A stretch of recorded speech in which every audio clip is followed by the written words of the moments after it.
या ऑनलाईन क्लासमध्ये सर्व BA फर्स्ट इयर सेकंड सेमिस्टरमधील विद्यार्थ्यांचं या ठिकाणी स्वागत करतो. विद्यार्थी मित्र, आजच्या तासाला आपल्याला खंडाचा आधुनिक सिद्धांत पाहायचा आहे. Modern theory of rent. खंडाचा आधुनिक सिद्धांत हा प्रोफेसर मार्शल वॉकर आणि सौ जॉन रॉबिन्सन यांनी मांडलेला आपल्याला या ठिकाणी दिसून येतो.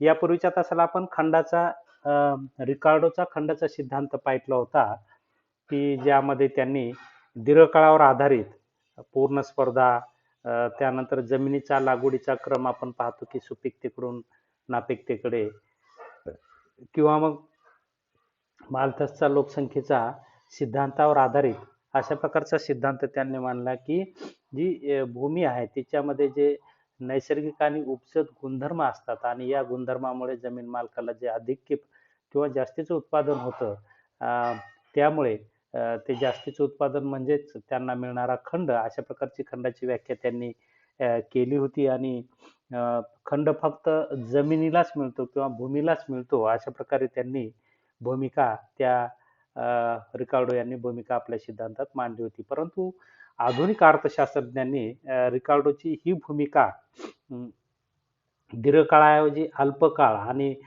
भूमी या उत्पादनाच्या एकाच घटकाऐवजी अल्पकाळामध्ये उत्पादनाच्या सर्व घटकांना खंड मिळतो.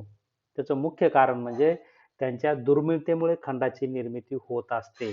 कारण अल्पकाळामध्ये मागणी जास्त असते आणि पुरवठा कमी असतो, आणि त्यामुळे पुरवठा कमी असल्यामुळे जे अतिरिक्त मोबदला मिळतो त्या मोबदल्याला त्यांनी खंड असं म्हटलेलं आहे. तर यालाच आपण खंडाचा आधुनिक सिद्धांत असं म्हटलेलं आहे.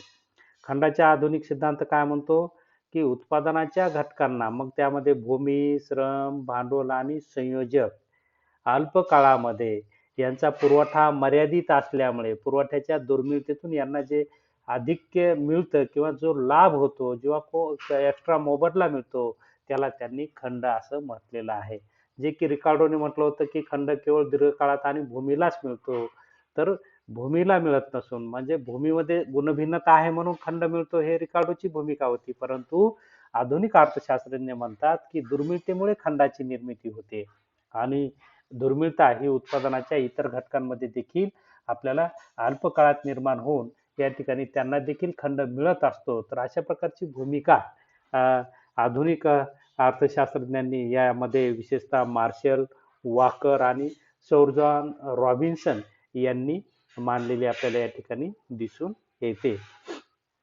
तर वॉकर यांच्या मते की संयोजकामध्ये विविधता असते, त्यांची प्रत्येकाची कौशल्य वेगवेगळे असते म्हणून त्यांनाही खंड मिळतो. असे प्रत्येक, म्हणजे उत्पादनाच्या सर्व घटकांना अल्पकाळामध्ये खंड मिळतो. पहा, खंडाचा आधुनिक सिद्धांत हा अल्पकाळासाठी आहे, तर रिकार्डोचा खंड सिद्धांत हा दीर्घकाळासाठी आहे.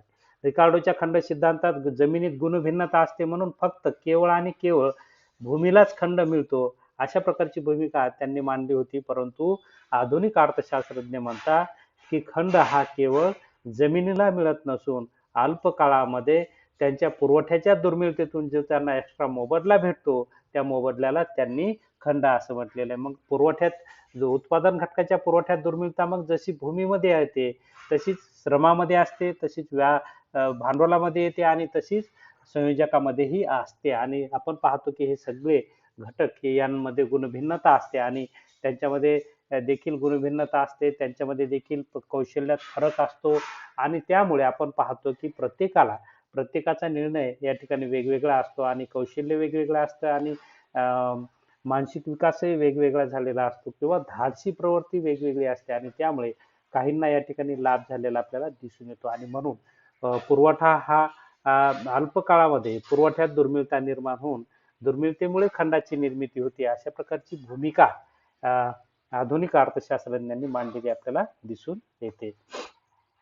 तर पाहूया खंडाचा आधुनिक सिद्धांत. यामध्ये आधुनिक अर्थशास्त्रज्ञांच्या मतानुसार उत्पादन घटकांना खंड त्यांच्या दुर्मिळतेमुळे मिळतो.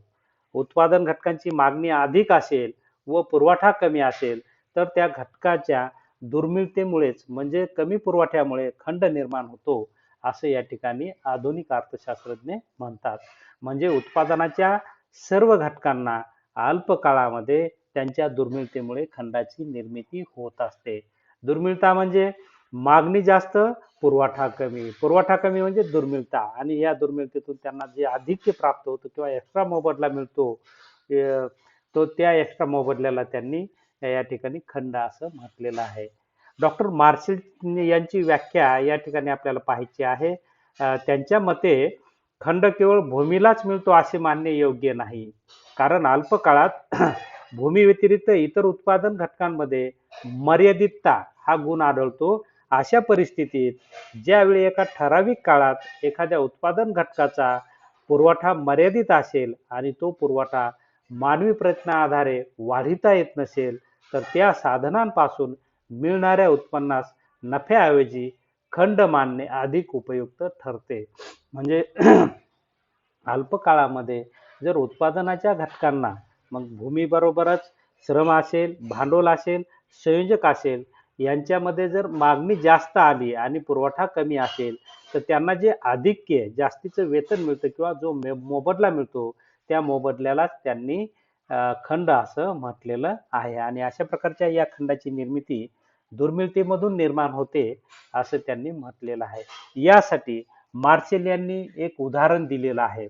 मार्शलचं उदाहरण या ठिकाणी पाहायचं आहे की भूमीला अल्प काळात मागणी जास्त असल्यामुळे आणि भूमीचा पुरवठा हा लवचिक असल्यामुळे आपण पाहतो की भूमीला अल्प काळात कसा खंड निर्माण होतो, यासाठीच त्यांनी डॉक्टर मार्शल यांनी उदाहरण दिलेलं आहे. ते उदाहरण आपण पाहूया की दुर्मिळता खंडाची निर्मिती कशी करते, हे स्पष्ट करताना डॉक्टर मार्शल यांनी भूमीची मागणी व पुरवठा यांची स्थिती विचारात घेतली आहे. मागणी व पुरवठ्याच्या सहाय्याने भूमीस मिळणाऱ्या खंडाची निर्मिती त्यांनी स्पष्ट केलेली आहे. भूमीची मागणी कशी असते? अप्रत्यक्ष स्वरूपाची असते. अप्रत्यक्ष स्वरूपाची म्हणजे भूमी जर आपण पाहतो, भूमीची मागणी ही अन्नधान्यासाठी असते. त्यामुळे अप्रत्यक्ष मागणी असते. भूमीला अप्रत्यक्ष मागणी असते. हे लक्षात घ्या. हा MCQ परीक्षेमध्ये येऊ शकतो की भूमीची मागणी ही अप्रत्यक्ष स्वरूपाची असते. ती असल्यामुळे भूमीपासून उत्पादन होणाऱ्या धान्याच्या मागणीवर पहा, भूमीची मागणी कशी अवलंबून असते?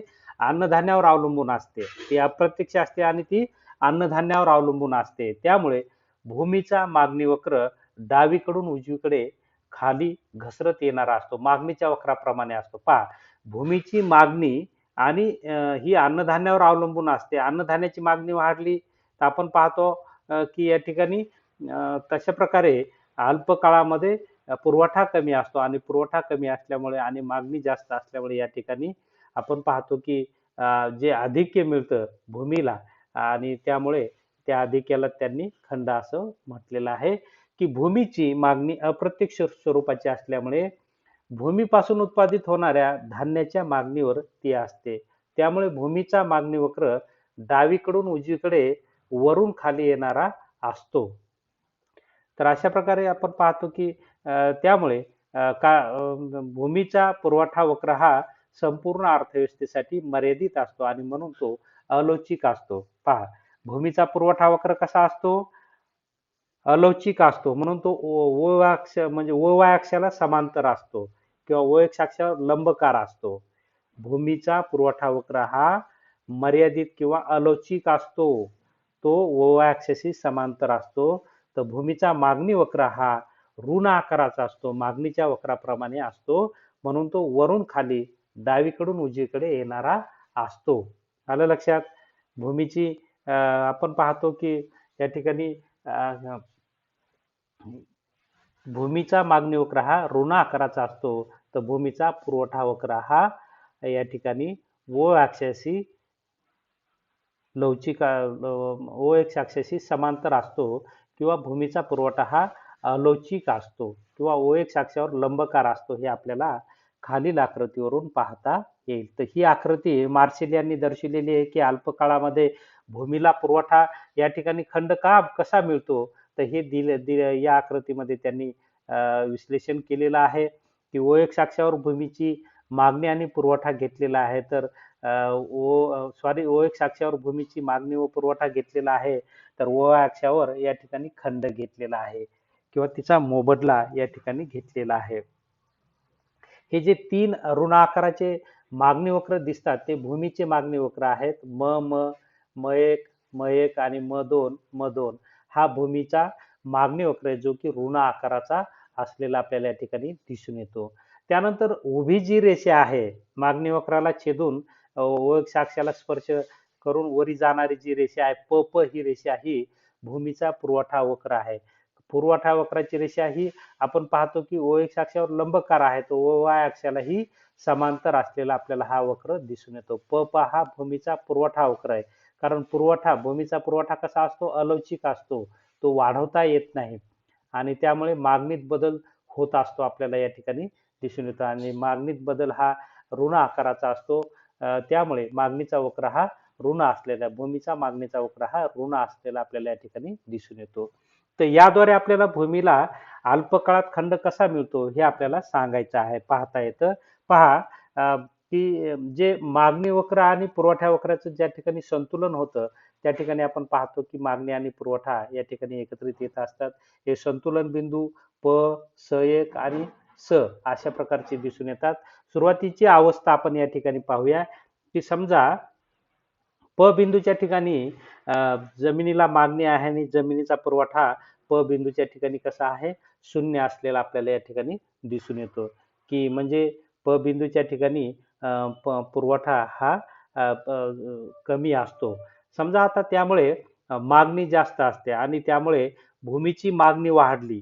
तर पहा, मागणी वाढली, स पर्यंत यापर्यंत मागणी वाढली, स बिंदूपर्यंत म्हणजे म या वक्रापेक्षा म म1 या वक्रावरील स बिंदूच्या ठिकाणी जमिनीची किंवा भूमीची मागणी वाढली, तर आपण पाहतो की या ठिकाणी भूमीला खंड हा अ एवढा मिळत असतो. किती मिळतो? एवढा खंड मिळतो. समजा आणखी भूमीची मागणी वाढली, त्यामुळे नवीन मागणी वक्र तयार होईल आणि म2 हा मागणी वक्र तयार होऊन मागणी आणि पुरवठ्याचे वक्र स बिंदूच्या ठिकाणी स्पर्श करेल आणि त्यामुळे आपण पाहतो की अ क एवढा खंड मिळेल. तर अशा प्रकारे आपण पाहतो की अल्पकाळात एवढा खंड स बिंदूच्या ठिकाणी जमिनीची या ठिकाणी मागणी वाढल्यामुळे मिळत असतो आणि म्हणून आपण पाहतो की पहिला जो व्यवहार आहे प बिंदूवरील किंवा स2 वरील म्हणजे वरून क एवढा खंडात वाढ होईल. आपण पाहतो की एवढा खंड हा अल्पकाळामध्ये जमिनीची मागणी वाढल्यामुळेच या ठिकाणी आपण पाहतो म2 या बिंदूपेक्षा सवरील मिळणारा खंड किंवा मोबदला हा जास्त आहे आणि म्हणून म्हणजे जे प आणि स यांना जे मोबदले मिळत होतात ते आता जमिनीची मागणी वाढल्यामुळे क बिंदूच्या ठिकाणी मोबदले मिळतील. म्हणजे स बिंदूच्या ठिकाणी क2 किंवा क1 त्याला आपल्याला म्हणता येईल की क2 एवढा मोबदला वरच्या साईडला वाढून अल्पकाळामध्ये की मोबदल्यात कशी वाढ होते? कारण जमिनीचा पुरवठा स्थिर आहे आणि मागणीतच केवळ बदल होत असेल, तर मागणीतील बदलामुळे अल्पकाळात जमिनीला खंड मिळत असतो. जो व्यवहार पहिला स बिंदूवर होत होता, प बिंदूवर होत होता, आता तो जो पहिला व्यवहार स2 आणि प बिंदूवर होत होता, तो आता स बिंदूच्या ठिकाणी होऊन जो फरक आहे म्हणजे एवढा जास्तीचा खंड या ठिकाणी अल्पकाळात मिळतो. जो की पहिला हा मिळत होता, आता क2 एवढा खंड मिळेल असं आपल्याला या ठिकाणी दिसून येतं. पहा या ठिकाणी वरील आकृतीत हा जमिनीचा पुरवठा वक्र आहे. संपूर्ण भूमीचा विचार करता भूमीचा पुरवठा वक्र हा पूर्ण अलोचिक आहे. भूमीसाठी असणारी मागणी व पुरवठा यांच्या समन्वयातून खंड निश्चिती होत असते. ही भूमीची मागणी या पुरवठ्याबरोबर असते, म्हणून मागणी बरोबर पुरवठा ही स्थिती येते. परिणामी खंड निर्माण होत नाही. जेव्हा भूमीची मागणी वाढते तेव्हा नवीन मागणी वक्र म1 हा मागणी वक्र तयार होतो आणि हा खंड निश्चित होतो. यापुढे जेव्हा भूमीची मागणी वाढली तर पर्यंत खंडात वाढ होते. हा वरचा जो आहे तो क1 आहे, खालचा आहे फक्त खंड तर क पर्यंत खंड वाढतो. म्हणजे क पासून क1 पर्यंतचा एवढा अल्प काळात एक्स्ट्रा मोबदला मिळतो असं मार्शल यांनी उदाहरण देऊन या ठिकाणी स्पष्ट केलेलं आहे. तर हा मोबदला का मिळतो तर अ, भूमीचा पुरवठा कमी आणि मागणी जास्त असल्यामुळे भूमीला एवढा एक्स्ट्रा मोबदला मिळतो आणि तो एक्स्ट्रा मोबदला दुर्मिळतेतून निर्माण होतो म्हणून तो खंड आहे असं या ठिकाणी मार्शल यांनी म्हटलेलं आहे. अशा प्रकारे अल्पकाळात आणखी खंड कुठल्या कारणांमुळे निर्माण होतो याचीही संकल्पना सौ जॉन रॉबिन्सन यांनी मांडलेली आहे आणि त्या खंडाला त्यांनी बदली उत्पन्न असं म्हटलेलं आहे. ट्रान्सफर अर्निंग त्याला म्हटलेलं आहे की त्यांची ही संकल्पना या ठिकाणी पाहायची आहे आपल्याला आधुनिक खंडाच्या या सिद्धांतामध्ये. सौ जॉन रॉबिन्सन यांनी त्या केम्ब्रिज विद्यापीठामध्ये प्राध्यापक होत्या. त्यांनी इकॉनॉमिक्स ऑफ इम्परफेक्ट कॉम्पिटिशन या पुस्तकामध्ये बदली उत्पन्नाची संकल्पना मांडलेली आहे. कोणत्या पुस्तकामध्ये रॉबिन्सन यांनी बदली उत्पन्नाची संकल्पना मांडली? इकॉनॉमिक्स ऑफ इम्परफेक्ट कॉम्पिटिशन या पुस्तकामध्ये. म्हणजे अपूर्ण स्पर्धा ज्याला आपण म्हणतो, अपूर्ण स्पर्धेच्या या पुस्तकामध्ये सौ जॉन रॉबिन्सन यांनी बदली उत्पन्नाची संकल्पना मांडून अल्प काळामध्ये उत्पादनाच्या इतरही घटकांना त्यांच्या दुर्मिळतेमुळे कशा प्रकारचा मोबदला किंवा खंड मिळतो हे त्यामध्ये त्यांनी स्पष्ट केलेलं आहे. आता बदली उत्पन्न आपण पाहतो की उत्पादनाचे घटक हे मर्यादित असतात आणि अल्प काळामध्ये उत्पादनाचे घटक हे मर्यादित असतात. फक्त बदलत्या काळामध्येच बदल करून हे उत्पादक उत्पादन घेत असतो. स्थिर घटकामध्ये बदल करता येत नाही आणि त्यामुळे अल्प काळामध्ये उत्पादनाच्या घटकामध्ये दुर्मिळता निर्माण होते. मागणी जास्त असते, पुरवठा कमी असतो आणि त्यामुळे त्यांना खंड मिळतो. आपण पाहतो की मग अशा प्रकारे उत्पादकांना अल्प काळामध्ये मागणी जास्त असल्यामुळे जे एक्स्ट्रा उत्पन्न मिळतं त्याला त्यांनी बदली उत्पन्न असं म्हटलेलं आहे की अल्प काळामध्ये मागणी जास्त आणि पुरवठा कमी असल्यामुळे आणि तसेच आपण पाहतो की पर्यायी उपयोग असल्यामुळे आपण पाहतो की पर्याय जरी वापर होत असला तरी कोणत्याही एकाच कार्यासाठी त्याचा वापर या ठिकाणी करता येतो. तर बदली उत्पन्न कशाला म्हटलेलं आहे त्यांनी? तर त्याची व्याख्या त्यांनी या ठिकाणी दिलेली आहे की बदली उत्पन्न म्हणजे उत्पादनाचा एखादा घटक विशिष्ट उद्योगात टिकून राहावा म्हणून जी किंमत द्यावी लागते त्यास बदली उत्पन्न असं म्हटलेलं आहे. पहा, सौ जॉन रॉबिन्सनच्या मते बदली उत्पन्न म्हणजे उत्पादनाचा एखादा घटक विशिष्ट उद्योगात टिकून राहावा म्हणून जी किंमत द्यावी लागते त्यास बदली उत्पन्न असं म्हणतात. उदाहरणार्थ आपण पाहतो की जसं की शेतीमध्ये जे शेतमजूर असतात त्यांची जर ₹200 मजुरी असेल आणि आता त्यांचं जर शॉर्टेज आलं समजा आता पेरणीचे दिवस आहेत त्यांचा पुरवठा म्हणजे पेरणी करता येण्याचे कौशल्य कमी मजुरांमध्ये असतं आणि म्हणून अल्प काळामध्ये त्यांना 200 ऐवजी ₹300 मोबदला देऊन कामावर आणावं लागतं. त्याच्याशिवाय ते उपलब्ध होत नाहीत आणि म्हणून त्याला जो 200 ऐवजी ₹200 तर हा त्याचा मिनिमम असतो. दुसरीकडे गेला तो कुठेही कामाला गेला, पुरवठा भरपूर असेल तर त्याला 200 मिळेल. परंतु मागणी जास्त असल्यामुळे आणि पुरवठा कमी पडत असल्यामुळे त्याला ₹300 मोबदला देऊन एखादा शेतकरी जर कामावर नेत असेल तर त्याचं बदली उत्पन्न हे ₹100 ने वाढतं. 200 ऐवजी 300 होतं. तर हे बदली उत्पन्न ₹100 अल्पकालीन एक्स्ट्रा मोबदला म्हणजेच खंड अशा प्रकारची भूमिका सौ जॉन रॉबिन्सन यांनी मांडलेली आहे.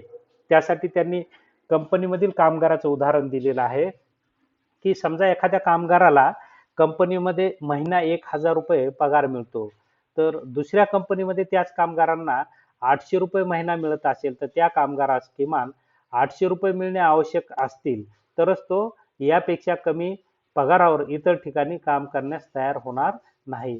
तर या ठिकाणी त्यास व्यवसायात काम करण्यासाठी ₹800 मिळणे आवश्यक आहेत. म्हणून त्याला जो सध्या ₹1000 मिळतात, म्हणजे 800 मधून ₹1000 गेले, तर ₹200 हा त्याचा अल्पकालीन खंड आहे. हा खंड का निर्माण झाला? कारण दुर्मिळतेमुळे खंड निर्माण होतो. अल्प काळात त्याची मागणी जास्त असते आणि पुरवठा कमी असतो आणि म्हणून अल्पकालीन खंडाची या ठिकाणी सूत्ररूपाने त्यांनी मांडणी केलेली आहे, की खंड बरोबर आहे प्रत्यक्ष उत्पन्न वजा बदली उत्पन्न. बदली उत्पन्न म्हणजे त्याला मिळणारं या ठिकाणी आपण पाहतो की ₹800 पगार दुसरीकडे मिळतो, परंतु सध्या त्याला ₹1000 मिळतो. तर यामधील फरक आला तो ₹200 जो एक्स्ट्रा फरक आहे, त्या फरकाला त्यांनी खंड असं म्हटलेलं आहे. तर अशा प्रकारे बदली उत्पन्नाची संकल्पना अल्प काळामधील उत्पादकाच्या घटकांना बदली उत्पन्नामुळे खंडाची निर्मिती कशी होते हे त्यांनी या ठिकाणी स्पष्ट केलेलं आपल्याला दिसून येतं. त्यासाठी ही आकृती दिलेली आहे. या आकृतीमध्ये ही सौ जॉन रॉबिन्सन यांनी आकृतीद्वारे अल्पकालीन श्रमाला कसा मोबदला मिळतो हे त्यांनी सांगितलेलं आहे.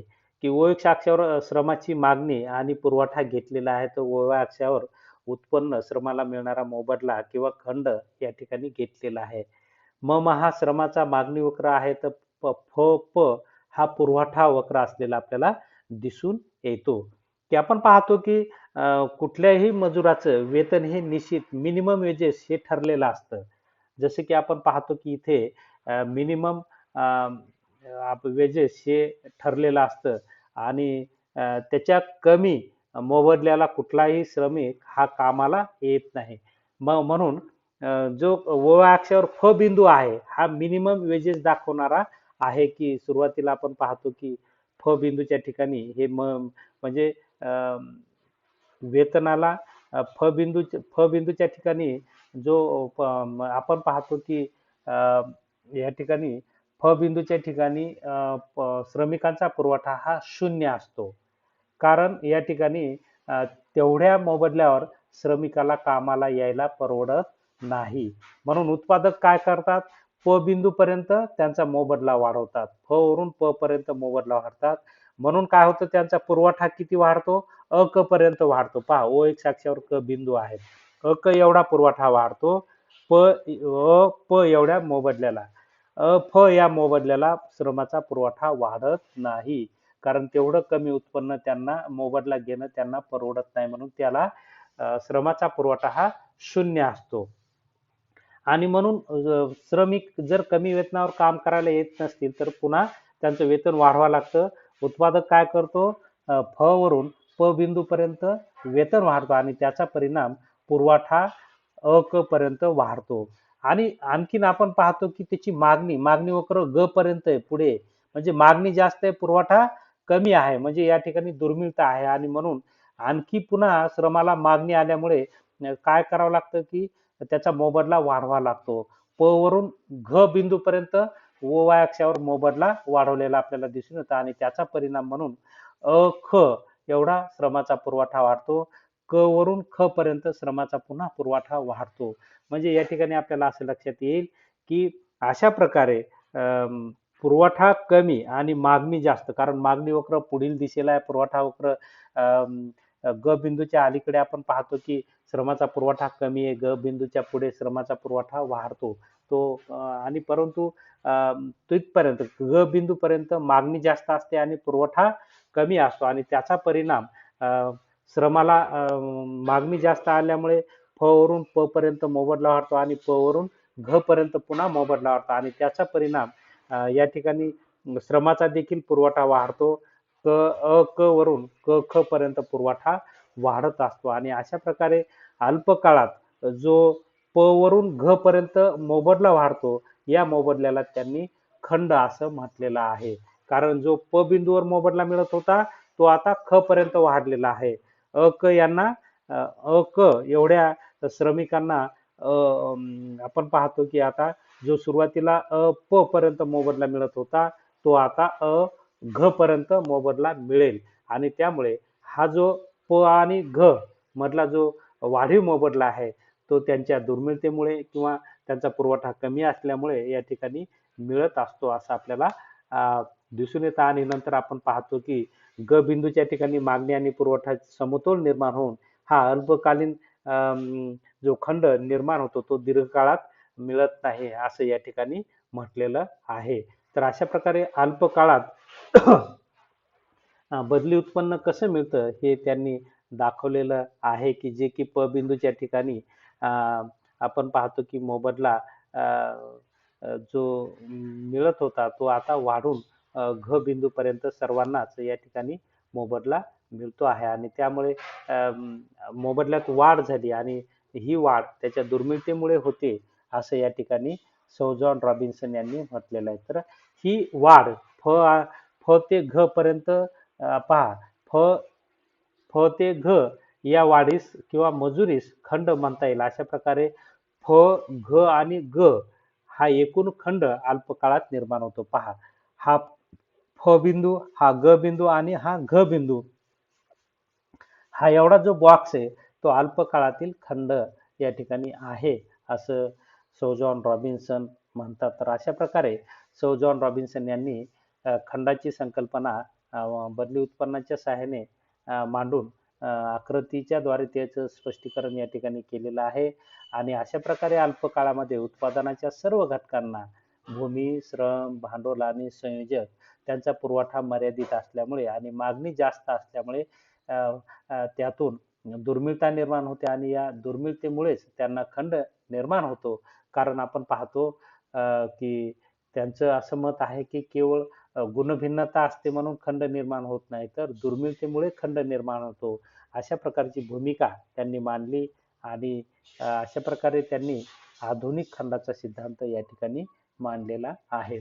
थोडक्यात आपल्याला म्हणता येईल की रिकार्डोचा खंड सिद्धांत हा दीर्घकाळासाठी आहे आणि दीर्घकाळामध्ये त्यांनी आपण पाहिलेलं आहे की भूमीलाच खंडाच मिळतो, अशा प्रकारची जी भूमिका मांडली होती आणि ती भूमीमध्ये गुणभिन्नता असते म्हणून खंड मिळतो, अशी जी भूमिका मांडली होती त्यावर टीका करताना या ठिकाणी मार्शल, वॉकर, सौ जॉन रॉबिन्सन यांनी अल्पकाळामध्ये सर्वच उत्पादनाच्या घटकांना त्यांचा पुरवठा कमी असल्यामुळे आणि त्यांची मागणी जास्त असल्यामुळे या दुर्मिळतेतून खंडाची निर्मिती होती असं म्हटलेलं आहे. आणि गुणभिन्नतेबरोबरच दुर्मिळता हाही घटक तेवढाच प्रभावी असतो. अल्पकाळामध्ये दुर्मिळता हा घटक दुर्मिळतेपेक्षाही गुणभिन्नतेपेक्षाही प्रभावी असतो आणि म्हणून अल्पकाळामध्ये उत्पादनाच्या घटकांना दुर्मिळतेमुळे त्यांच्या बदली उत्पन्नामुळे मोबदला मिळत असतो असं त्यांनी म्हटलेलं आहे. तर या तासाला आपण उपलब्ध झाला, शांतपणे ऐकून घेतलं त्याबद्दल आपले आभार व्यक्त करतो आणि या ठिकाणी थांबतो. धन्यवाद.